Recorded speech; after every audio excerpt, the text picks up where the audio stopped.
So what we're going to talk about today is really why intermittent fasting and low carbohydrate diets work, whereas the calorie counters, it just doesn't seem to work, right? And the problem with the calorie theory is that it's just like wrong. And because we don't really understand obesity, that's why we can't cure it, right? So I'm sure many of you have seen this show. It's called The Biggest Loser. And it's on North America, it's in Australia, it's everywhere, right? And what people do is they're contestants that compete to lose weight. And they get put on a diet. It's a calorie-reduced diet. And they do a lot of exercise. And you've seen Jillian Michaels screaming at everybody, right? So it's a lot of exercise, and they don't show it on the show, but there's actually a fairly severe caloric restriction as well. It's not a low carbohydrate diet. It's more of a kind of everything in moderation sort of an approach. So the problem, of course, is that this show has been running for a long time. And certain of the contestants have come out and said, well, you know, this really doesn't work. Now, the reason more haven't come out is because they're essentially under a legal gag order, right? They're actually not allowed to say any of this stuff, but certain contestants have actually come out. And so this contestant, Suzanne, said, well, they never do a reunion show. Why? They've all gained that weight again. And it's not unique to The Biggest Loser. A lot of diets, and we've all done these calorie-reduced diets, it does the same for everything. It does fine for about 6 months, but then after that, it just keeps coming back. Your weight plateaus, then it starts to come back. And everybody knows this, right? Because everybody's done this diet. The question is why, right? And that's what we really have to understand. And that's what I mean by we have to solve the two-compartment problem. And I'll explain that in a second. So the Biggest Loser diet, despite the fact that we all know it doesn't work, is actually ranked very highly. So USA News, for example, just this past year, put the Biggest Loser diet at number 3 for weight loss and number 11 overall. So really a very good diet. And why not? It's a eat less, move more sort of approach, right? Cut your calories in, increase your calories out, and hey presto, you're going to lose weight. So that's why it does so well, because all the doctors recommend it and so on. The thing is that there have been some studies that have been done on these contestants. And it's very interesting to look scientifically at what actually happens to these people as they do this sort of eat less, move more approach. Now, The Biggest Loser, of course, is that approach on steroids, right? So you're eating a lot less and you're moving a lot more. And that's why you get these dramatic weight losses. So one season, they actually took these contestants, made them sign consents, and then actually did metabolic studies on them. And what's interesting is that at first it looks amazing, right? And we've all seen that show, right? The before and the after. It looks amazing. And the studies really bear that out. So if you look at the before and after, if you look at the composition of weight loss, so at week 6 and week 30, at the end of the show is week 30, you can see that they've lost a lot of weight, right? This is 60 kilograms, right? And this is fat mass. So most of it is fat. Right? Everybody says, oh, you're going to lose muscle, you're going to lose muscle. No, they're losing mostly fat. There's a little bit of muscle loss, but it's mostly fat. And this is their body fat percentage, and you can see it follows a pretty steady trend downwards. And the average went from 329 pounds to 202 pounds. So an amazing result, right? Body fat went from 49% to 28%. So at the end of the show, you get these great results. You have the end of the show, everybody wins. And they pretend like everything's fine, but we know that it isn't. And why not? What's the problem? It sounds like it should work, right? You keep doing what you're doing, and you'll keep losing weight, but you don't. And the reason, and we've known this for at least 100 years, is that your metabolism starts to slow down. And this is what happened to the metabolism of all these contestants. And you can see in the solid bar, that's their baseline rate of metabolism before they started this. And the open circles is that afterwards. You can see that in virtually every case, these people are cutting the amount of calories they expend by a lot. Okay, so you can look at some of these dramatic examples. So this fellow, for example, starts out by burning 3,500 calories a day, and he's dropped all the way to about 1,700 calories a day. Right? And it's not just him, it's everybody. If you take the entire group of people, The average decrease in metabolism is over 700 calories a day, right? So if you start by burning 3,500, which is a lot, say you start at 2,000, you're going to drop down to like 1,300 by the end of the show. So you wonder why you're not losing weight. Well, it's because your metabolism has slowed down so much that if you're burning 1,300 and you are eating 1,500, remember that's still a lot less than you used to eat, you're going to gain the weight back. That's exactly what we all know happens. You feel cold, you feel tired, you feel hungry, you feel like shit. And the weight is going back up, right? And that's the problem, right? We all know that's the problem. It's the decrease in metabolism. So you can try to make up for it with more exercise, right? And that's what they pretend that you can do. So you can see at baseline there's a certain amount which is resting metabolic rate, certain amount of exercise. During the show, they burn a hell of a lot of calories as exercise. You see that they've ramped up, so your total energy expenditure is better. But when you stop exercising for 5 hours a day, then your exercise goes down. But look at what's happened to your basal metabolism. This is your resting metabolic rate. It's already gone down by week 6, okay? So don't kid yourself. This is happening all the time. But by week 30, it's gone down even more. And that's the whole problem. You get this metabolic slowdown. And because you're not burning as much energy, you don't have that, liveliness. You don't feel very good. And you can see this in this graph. You can see this is the biggest loser contestants. And you see that the basal metabolic rate just keeps on going down. But there's a similar extreme measure that doesn't seem to have this problem. And the question is why?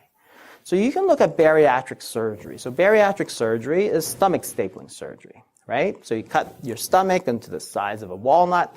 You really just can't eat. And you can't eat for months and months and months. And guess what?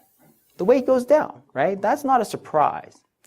The surprise is that it works to keep weight off in the long term. Yeah, there are a lot of problems with this, okay? So let's be clear. I'm not recommending it for anybody, right? But if you look at the resting metabolic rate with a similarly sort of extreme measure, it goes back up. The question is why? So this is another study of the long-term effects of bariatrics, and you can see that at baseline and at follow-up, this is several years later, the resting metabolic rate and the total energy expenditure, how much energy you're burning, has really not gone down. Right? As opposed to the eat less, move more, where it keeps going down until you fail, right? That, of course, is the saddest part of all, right? The saddest part of the entire thing is that we know about this metabolic slowdown. This was shown in 1915. So we've known about it for 100 years. What I think is sad is that we give people this really horrific advice to eat less and move more. And then when they fail, we blame them for it. Right? And that's basically you're blaming the victim. Because here's this poor fellow or poor lady who's victimized because they're suffering from obesity, from type 2 diabetes. You give them really bad advice, which you know is going to fail, because we've all done it. It fails every single time. And then when the weight goes back, you say, yeah, you should have listened to me better. You should have had more willpower. You shouldn't have eaten that bagel, or whatever it is you tell people, right? And that's really the saddest part of all, is that we try to pretend that the advice that we give is really good, and the failure lies with all of you, right? That doesn't make any sense, right? How can 50% of the population be so morally bankrupt that they let this happen to them? Is it not more logical that the advice that we gave was just really crappy? That seems to me much more sensible. So we're going to explain why this sort of discrepancy exists. So in order to do that, you have to understand what happens when you eat. Okay? So what happens when you eat is that insulin goes up. So most foods, almost all foods, have a mixture of macronutrients, fats, carbohydrates, and protein. So your insulin goes up to a varying degree. And insulin basically is the hormone that tells your body to store fat. So it stops your body from burning fat. You start to store some of the sugar and store some of the fat. Okay? And this is normal. This is a normal situation. So carbohydrates get turned into glycogen, which are chains of glucose. So chains of glucose in the liver is basically a storage form of sugar. Okay? And when you have too much of that, then your liver produces lipids, which is called de novo lipogenesis, and it basically stores fat. Okay? So when you don't eat, when you're fasting, so fasting is merely the absence of eating, your insulin levels fall. And that's a signal to start pulling some of that energy out, right? So you're going to start by pulling some energy out from the glycogen, which is your stored sugar, and you're going to pull some energy out of the stored fat. So you can think of it, the glycogen, like a refrigerator, right? You're storing food energy. And the reason it's like a refrigerator is that it's easy to access. So you can put food in easily. You can take food out easily, right? It's just food energy. And the fat is more like your freezer, okay? So you can store more of it, but it's in your basement. It's hard to get to. It's hard to get out. It's hard to put in. So you generally prefer to use your refrigerator. And it's the same idea. You have two storage forms of energy. One easy to use and one not so easy to use. The refrigerator, though, has a limited capacity. So if you have too much stuff, you have no choice but to put it in your freezer. Now, the reason that the calories don't work is that they operate on what I call a one-compartment model. Okay? So that means they pretend that all your calories goes in to your body. And it's all the same. All your calories are the same. They're stored in one giant compartment, like this sink. And when it comes to taking out energy, it all comes out of the same thing. Right? Therefore, if you follow this sort of very simplistic, incorrect model, what you see is that if you simply reduce the calories going in, you'll reduce your weight. And if you increase the calories out, you'll increase the weight. But the entire premise of this sort of calories in, calories out model is completely fictitious. Because we know that's not what happens in the body. The body doesn't have some giant vat of calories, right? You can store sugar, you can store fat. It's not some giant vat of calories that's held somewhere in your liver, right? But that's what they all pretend it is.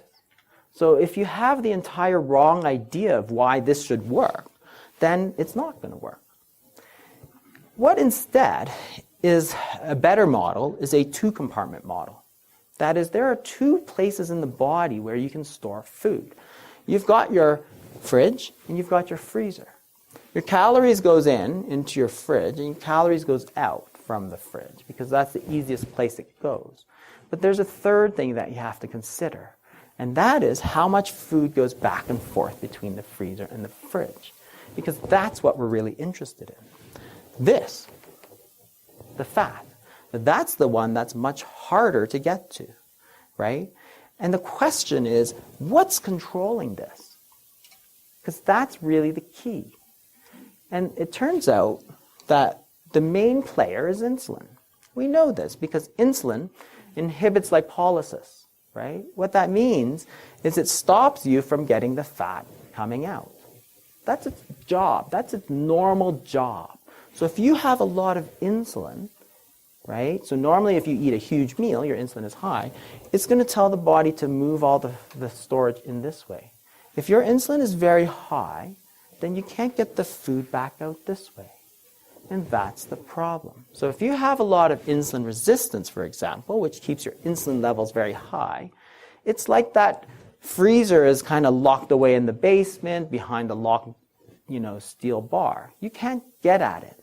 So what happens now when you start reducing your calories? If you start reducing your calories in and you can't get at your storage, what your body is simply going to do is reduce the calories out. That's what it does, right? Because it's not going to keep losing weight until you die. That's just ridiculous, right? So if you look at the Women's Health Initiative, which was a huge 50,000 person study, they reduced calories by 350 odd per day for like 7 years. And they estimated that people would lose 30 pounds. Women would lose 30 pounds per year, right? So in 7 years, they should have lost 210 pounds, right? Of course, that didn't happen. How much did they lose? Not even a single pound. It was ridiculous. Because what happened, of course, is that their body, if you're not affecting the insulin, you can't get at that fat. You're just going to reduce your calories out. And notice here, of course, that we're not breaking any laws of thermodynamics, right? Calories in, calories out. Yeah, you're accounting for all the calories. But what's important is the compartmentalization of energy, right? That's what we're talking about. Not the total energy, but where it goes, right? Because that's what we want to know. If you eat and you just burn it off, who cares? That'd be great. But if you eat and all of it goes into fat, well, now you care a lot, right? But it's not that calories are imbalanced. If you eat an extra 500 calories, your body burns it all off as fat, burns it all off as heat, yeah, who cares? You don't have any extra body fat. But if you eat 500 extra calories, boom, the insulin's telling it all to shunt into here, well, that's a problem. And that's really the problem of the two-compartment syndrome. So if you look at what happens during fasting, what happens, because everybody worries about this, right? Oh, what about protein? You're burning your muscle, right? So this is a study by Kevin Hall from the NIH, and he basically looked what happens during fasting. And this is what happens, right? So for the first couple of days of fasting, what you see is that carbohydrate oxidation goes up. It goes way up, right? In other words, you're burning sugar. You can see that fat doesn't actually move for a couple of days. You're not burning a hell of a lot of fat, right? And then, as you run out of the glycogen, remember that the glycogen is your easily accessed energy, but limited in terms of how much you can store. Once it all burns out, then look, fat oxidation goes up. Now you're burning fat for energy. That's perfect. That's exactly what we want to do. But what happened to protein? Are you burning muscle? Hell no. It goes up slightly, okay, at the very beginning, then drops. So, protein is not a storage form of energy. Why would your body burn it for energy, right? You hear this argument all the time. You're going to burn muscle, right? So it's ridiculous, right? Because you're telling me that the way we're designed is to store energy as fat, but when the chips are down, we'll burn muscle, right? Okay, I don't think so, right? It's like if you have a wood-burning stove, you store firewood, right? Because you're going to burn it. But when the chips are down, you don't go chop up your sofa and throw it into the fire, right? It's crazy.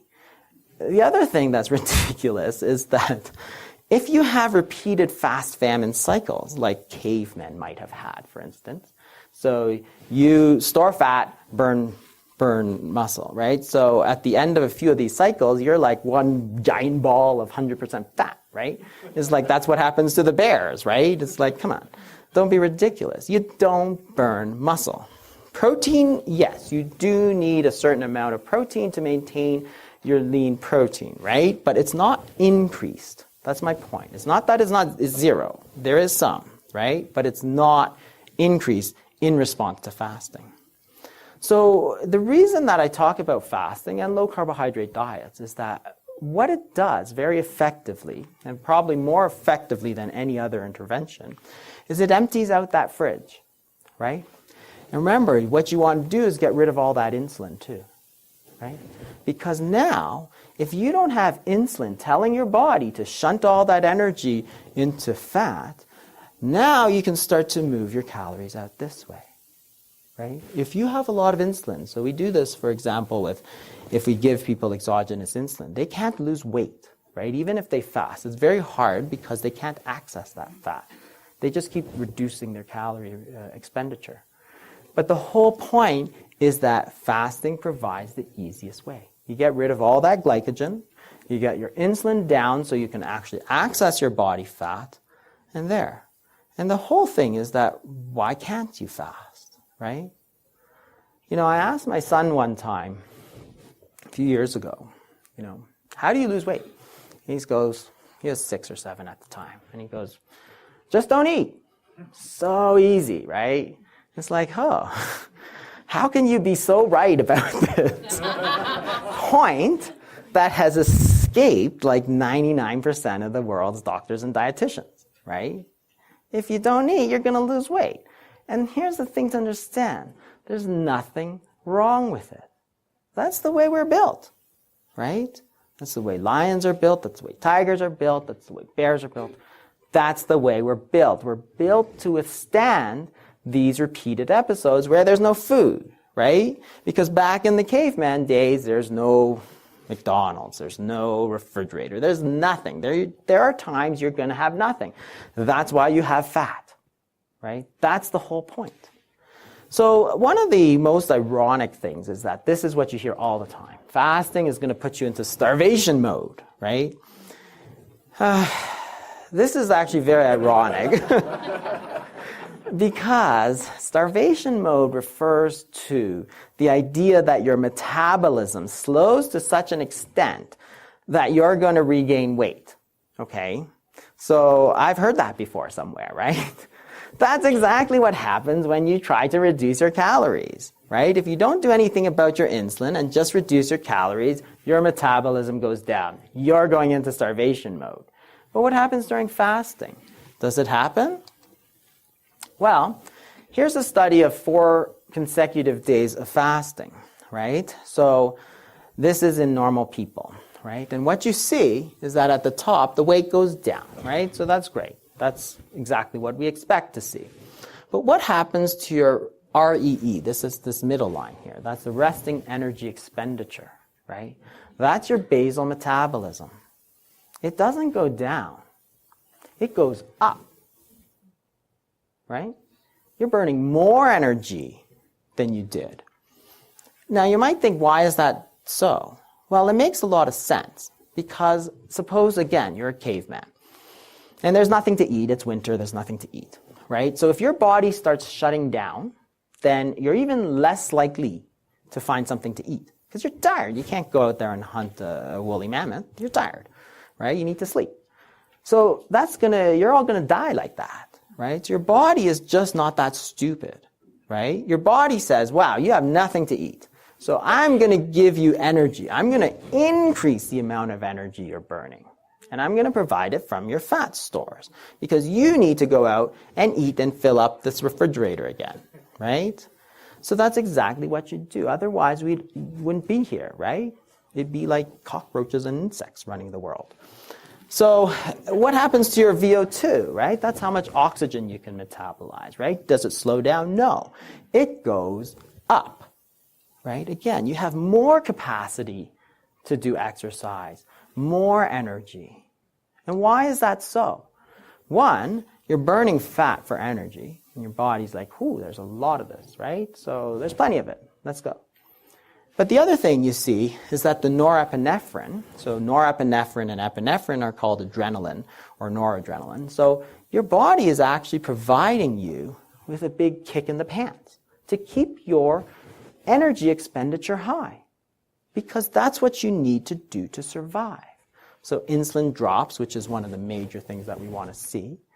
And your hormones, that's a hormonal, remember, obesity is a hormonal disease. It goes up. It's providing you the tools to burn fat. So there's no starvation mode. Actually, it's quite the opposite. It goes up. You can do something called alternate daily fasting, which is kind of 1 day of fasting, 1 off. And in these studies, it's not actually a full fast. So they still allow about 500 calories on those fasting days. So it's not even a true fast. But the calories are low enough that you still get the benefits. And if you look at the resting metabolic rate, which is the first line, you can see that from baseline to day 22, so, a couple of weeks of alternate daily fasting, your resting metabolic rate really hasn't dropped. Your fat oxidation goes way up, right? So you're burning fat. You can't argue with that, right? You can measure these things. You're burning fat. Why? Because you have no carbohydrate to burn, right? Because you're clearing out that fridge, you're clearing out all that stored sugar and burning fat. That's great. That's exactly what we want to do. The other thing we talked a little bit about already is that you're going to burn muscle, right? And again, the idea is that you're going to burn protein to provide glucose, right? And this doesn't actually happen. And this has been known, again, for 20, 25 years. So if you look at urea is this big line here. So it's a breakdown product of protein. So you can see that you excrete a certain amount of nitrogen every day. You're also taking in a certain amount of nitrogen every day, right? This is under normal conditions. Now you fast people, like you just give them nothing to eat. Well, what happens? Well, there's virtually no urea coming out, right? Now there's nothing going in too, but what you notice is that you're not burning muscle, because if you're burning muscle, that urea should skyrocket, or at least be as high as this. So your body is actively conserving your protein, your muscle mass, right? And that's what happens during fasting. And you can do 70 days of alternate daily fasting, right? So 70 days is more than 2 and a bit months. And what you see is that if you measure fat mass and fat-free mass in this study, you can see that fat mass goes down very nicely from 43.5 to 38.1 kilos. And the fat-free mass, your lean mass, doesn't move at all. So these are sort of some of the myths that everybody tells you, right? Starvation mode, burning protein. And here's my favorite, right? It doesn't work. That's never going to work, right? It's like, okay, genius. If you don't eat, do you think you will lose weight, right? Well, yes, you will, right? So it's not exactly a very good comeback for people to say, it won't work, because it will definitely work, okay? It will definitely work. I'm not saying it's easy, okay? That's a whole other thing. Can you do it? That's a separate question. I actually think that most people can do it. But if you are able to do it, yes, you will lose weight, right? And here's the thing. So back in the 1960s, they have done a bunch of studies on these patients, and what they did was they admitted them to hospital. They did that back then, and they just watched them. And you can see that people lose weight. And here's the thing that I always say, people goes, oh, how about women? Women shouldn't fast. Like, why not? Don't you think you'll lose weight? Yes, you will. Now, if you're underweight, then yeah, you shouldn't be fasting, right? You're going to get amenorrhea, you're going to get menstrual problems. But if you need to lose weight, yes, you will lose weight. And that's exactly what they found in all these studies. So you have men, they lose weight. Women, they lose weight, right? And what you can see that it's fairly steady. There's no kind of drop-off, right? There's no drop-off, that kind of dreaded weight plateau, because that's the whole problem with weight regain, is that we all plateau. And there's so many advantages to fasting that are just not available, in that it's completely different from most other diets which tell you what to do. Because this is really the opposite. It's something you don't do, right? So one of the biggest advantages is really that it's completely simple. You can explain it in like 2 seconds. And everybody understands intrinsically what it is, right? Now there are variations, right? There's fat fast, there's juice fast, there's, water only fast, there's no water fast. There's all kinds of variations. But at its very core, it's easy to understand. And that's important, because if people don't understand what you're trying to do, they can't do it, right? It's free. Like, as much as I would love to always eat home-cooked meals and, long-simmered bone broth, the truth is that most of us sometimes don't have the time and don't have the inclination, don't have the money. If you want to eat grass-fed beef every day, it's going to cost you. If you want to eat organic all the time, it's going to cost you. I'm not saying that you shouldn't, but it's expensive. And some people just have no money. So I have people who write me from the Philippines, and they're like, I got all this stuff and I can't afford anything. It's like, well, there is no cost. There's no cost at all. It's convenient, right? So again, you can cook all you want, but it takes time, right? It takes time. And sometimes you just don't have the time. But this one, there's no shopping, there's no preparation, there's no cooking, there's no cleanup, there's no eating, right? There's nothing. It's so convenient. Because again, the key is it's not something to do. It's something to not do, right? And that makes it completely different and something that you can add, something that's completely flexible, right? So it's not like, oh yeah, you need to eat 6 times a day, right? It's like, sometimes you just don't want to eat 6 times a day. Sometimes you're busy, right? Well, this is going to give you more time. You can put it in anywhere. You can do it tomorrow, and you can not do it the whole next week, and then do it again, right? You can do whatever you want. It's completely flexible. You can do it for 12 hours. You could do it for 12 days, right? It doesn't matter. And really the point is that you can add it to any diet because, again, it's something that you can put in and fit in wherever you need to, right? So say you want to eat the rice diet or something like that. You could still fast, right? That's the whole point. You don't eat meat, you can still fast, right? You don't eat wheat, you can still fast. You have a nut allergy, you can still fast, right? You don't have time, right? Hey, you can still fast. You don't have money, you can still fast. You're traveling all day, you can still fast, right? You don't cook, yeah, you can still fast, right? And probably the most important thing is that it really has unlimited power, right? And as a doctor, sometimes you get into these things where you want to do something and it's not strong enough, right? Well, you can just keep fasting until you get the results you see. As I said, if you don't eat, you will lose weight, right? It's almost impossible to not, right? Can you keep it up? That's a separate question, right? I'm not saying it's easy. I'm not saying that, you do have to have the proper medical supervision, especially if you're on medication and so on. But you could fast. You could fast. I have a 75-year-old who did like 30 days, right? He felt great, right? The world record is 382 days. You can keep going, right? And this is the whole point, is that this gives you options because it's not a diet. It's no diet. It's nothing, right? It's like Costanza. It's a show about nothing, right? There's a talk about nothing, right? George Costanza, so smart. That's the whole point, is that because it's the opposite, it gives you so much flexibility. And it has the ability to really free ourselves of the chains that bind us down, right? We have all these problems, right? The number one problem in the world today, right? You got heart attacks, you got cancer, you got strokes, you got diabetes, you got kidney disease, and it's all due to obesity. It's all due to diabetes.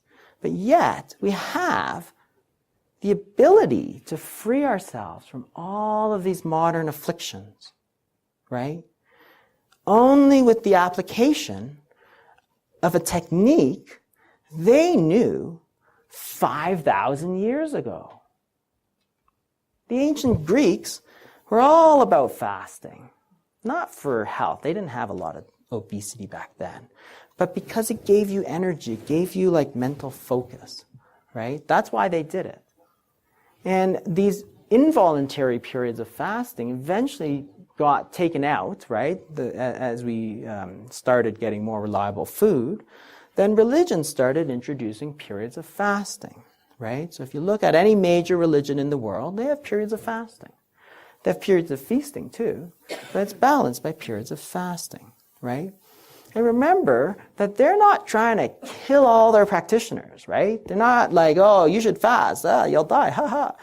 That's not it at all, right? They did it because there is something deeply intrinsically beneficial to the fasting, right? And it was always known, always. It's a cleanse, it's a detox, right? There's probably only one thing that the 3 most influential people in the history of the world agreed on, right? So the Prophet Muhammad, Jesus Christ, and Buddha. They all agreed on one thing, and that is fasting is very beneficial. It's uniquely beneficial. not only for the spirit, but also for your body. We need to clean ourselves out of this junk that accumulates, right? All this extra sugar, all the insulin, all the fat. We need to clean it out once in a while, right? It's a spring cleaning. That's all it is. And yet, with the application of this kind of ancient time-tested technique, we can break free of all this, right? You know, in the last century, we broke free of a lot of infectious diseases, right? Tuberculosis, pneumonia, and all this. And now all that replaced with was all these diseases. But we have the knowledge. We only have to apply it. And that's the most ironic part of all. We won't. But there's no reason why we won't. We've always been told by everybody that we have to do this. And yet why do we not? My son knew it. Any questions? I have a couple of minutes left. We're going to take them at the end. Thank you very much.